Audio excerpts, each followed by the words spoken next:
virus tokso.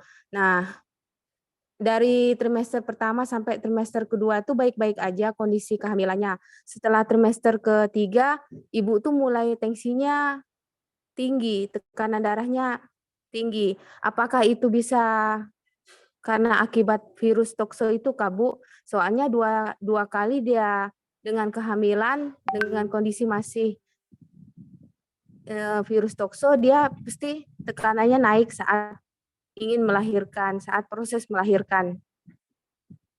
Jadi satu yang bayinya meninggal, yang kedua bayinya hidup tapi dengan preeklamsi ibunya karena tensi ibunya tinggi. Apakah itu pengaruh dengan penyakit ibunya yang terkena tokso atau memang ada penyakit lain, Bu? Terima kasih. Terima kasih Mbak Yosia. Coba saya ini ya bantu untuk memberikan jawaban gitu. Kalaupun memang sudah terdeteksi tokso, ya kan, harusnya kan dia yang benar gitu kan, ya harusnya kan diobati dulu sampai benar-benar dia itu dalam fase yang tadi tidak menimbulkan penularan lagi atau di dalam fase ovista gitu kan. Nah, baru nanti dia boleh hamil, kemudian juga tetap menjaga personal hygiene dan menjaga izinnya dan lain-lain tadi. Tetapi kalaupun memang dia sudah punya riwayat tokso dan hamil kembali gitu kan, kemudian dia tadi yang ditanyakan adalah yang hipertensi gitu kan atau preeklamsi dalam melahirkan itu tadi, tekanan darahnya tinggi. Iya, itu juga salah satu dampak akibat dia adanya infeksi tokso. Dia tadi toksonya ini dia menginfeksinya yang bagian mana, karena dia di bagian seluruh jaringan sel jaringan tubuh gitu kan ada ya, sel jaringan tubuh kan ada. Kalau dia menginfeksinya dia di jantung gitu kan, kemudian dia juga ada di peredaran darahnya, nah itu juga nantinya akan terjadi gangguan itu tadi, termasuk juga hipertensi itu tadi. Kemudian dia pernah juga melahirkan meninggal kan di situ, nah bayinya berarti kan sudah terinfeksi juga di situ. Dari awal dia sudah menularkan ke bayinya.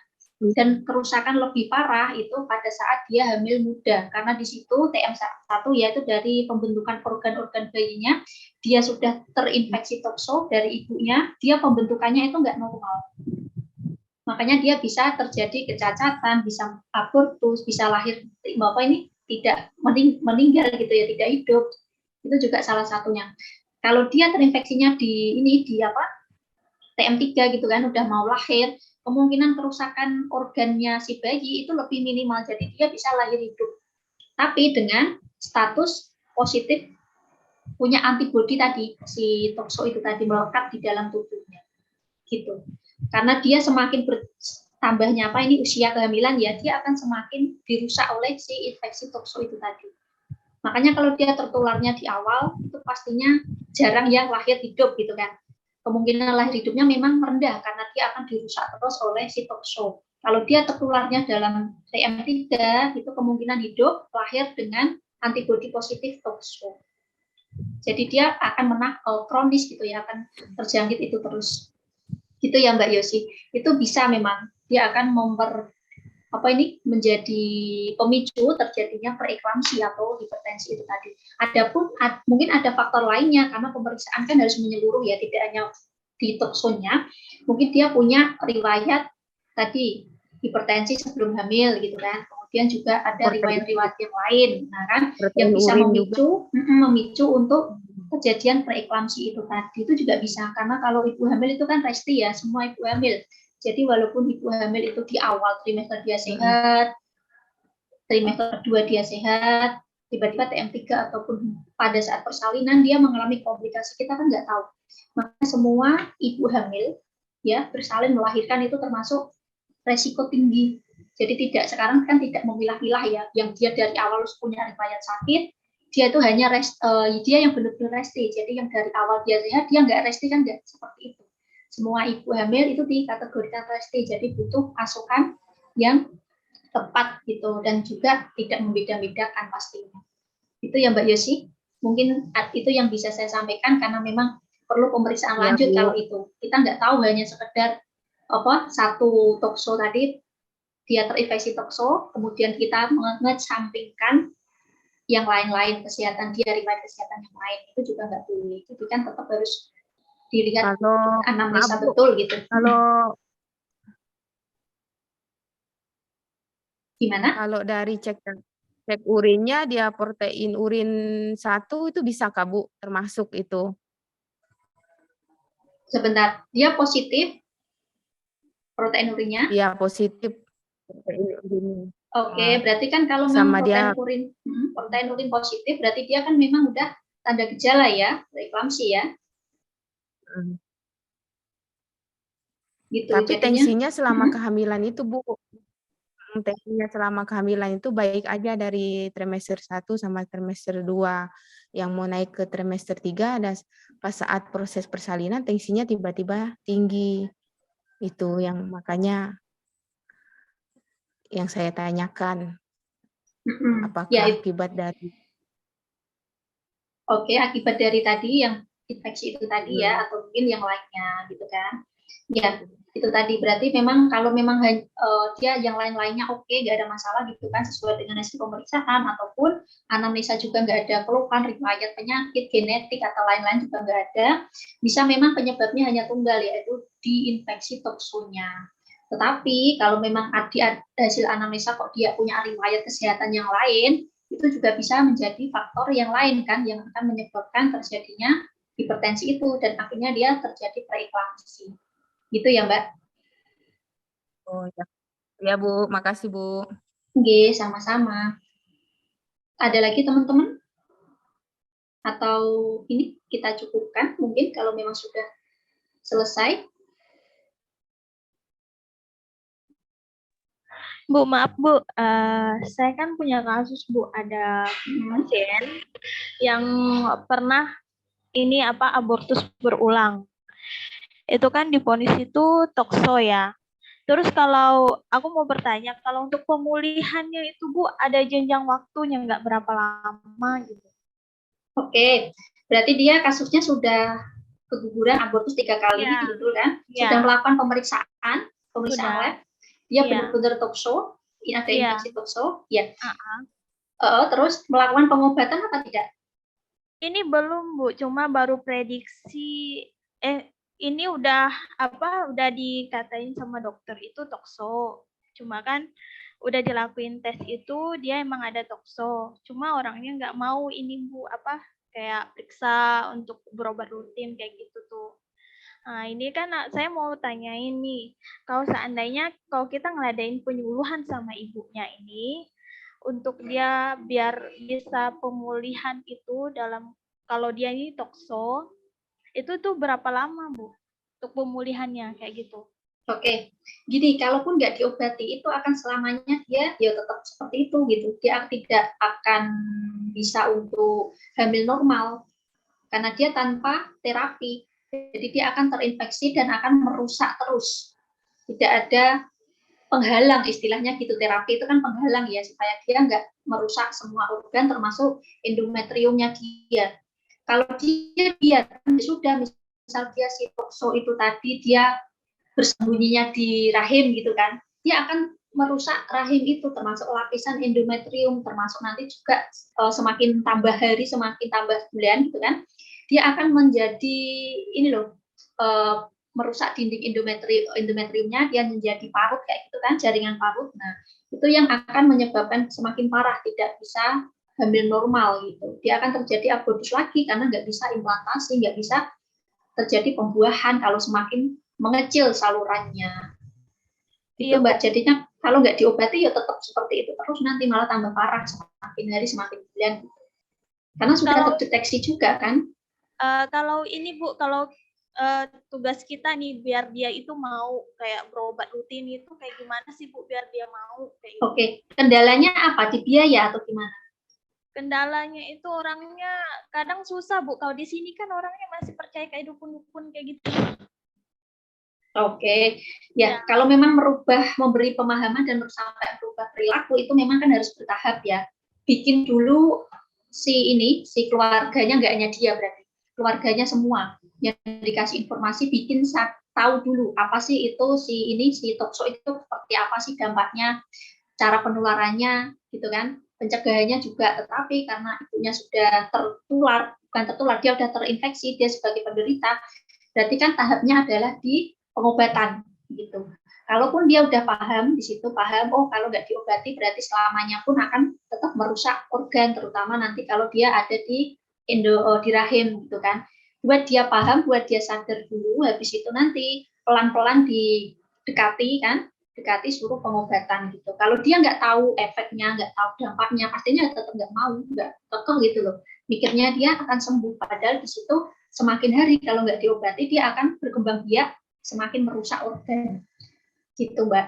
Karena memang merubah perilaku itu sulit ya kalau dia nggak sadar, kalau orang tersebut nggak sadar. Makanya buat sadar dulu. Bu, makasih Bu. Ya, oke, sudah atau ada lagi?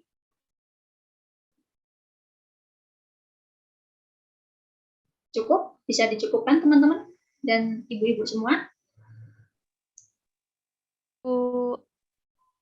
Iya, cukup. Oke. Nggih, matur suwun untuk waktunya. Terima kasih, semoga sukses selalu sampai nanti ketemu lagi di semester 7 berarti ya, karena ini saya juga pamitan, mohon maaf untuk pertemuan kemarin dan hari ini kalaupun memang ada yang kurang berkenan gitu. Selamat bergabung di Stike sampai nanti kita ketemu lagi di semester 7 kuliah. Nanti saya akan masuk lagi untuk pengarahan awal gitu kan, pastinya untuk di S1-nya. Cukup, mohon maaf untuk kurang dan lebihnya. Assalamualaikum warahmatullahi wabarakatuh. Selamat sore, salam sejahtera bagi kita Sore semua. Ibu. Waalaikumsalam warahmatullahi wabarakatuh. Selamat sore. Terima kasih Ibu. Oke, mohon izin live ya teman-teman ya. Ya, Ibu. Ibu.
Itu.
Dah.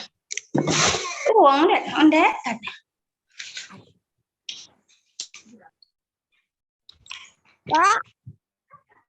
Ayo.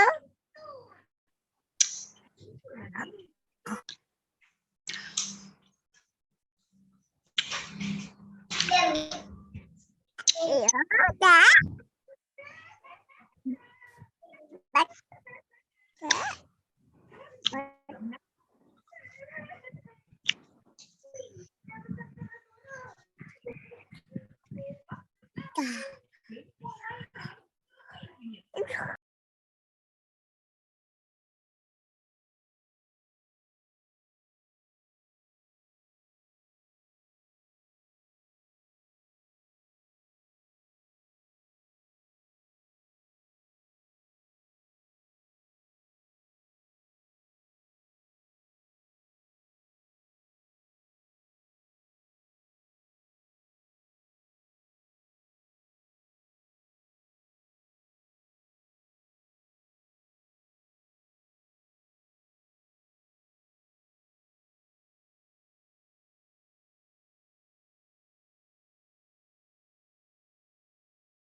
Wah, ini kemana ya? Jalan kan? Jadi pagi tau. Kenapa sih muncul ini?